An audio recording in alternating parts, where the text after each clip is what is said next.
Oh, that's interesting. Ibrahim Traore bans same-sex marriage in Burkina Faso. Offenders will face legal action for violating African culture. That's interesting. He was like, man, this ain't a democracy. And that goes with what I was saying, too, about the trend. There's an anti-democratic trend that's happening across the world.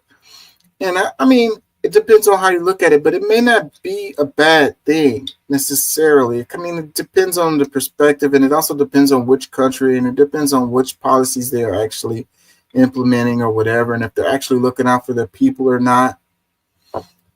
Because I think for democracy for a long time has been used as like a smokescreen for totalitarian regimes, to pretend that the people have a real say, and really they don't, And I think a lot of times it has to do with them being afraid of their people actually causing a revolution and really standing up and fighting back because they got the little vote. So they're like, I have my say in what's going on with my little vote. And even though it swings back in the United States, it swings back and forth every 4 to 8 years. And I don't agree with what my president is doing, but then I get to vote again in another 4 years and try to make my difference. It's a way to keep you passive. It's a pacifier, because if your government is not doing what you want to do and you don't have any recourse, then that leads to a revolution.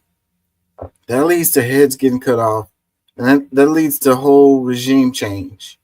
But when they have their little vote and you feel like you're actually making a difference or you having an impact or you having a say, then that keeps that revolution, kind of under wraps.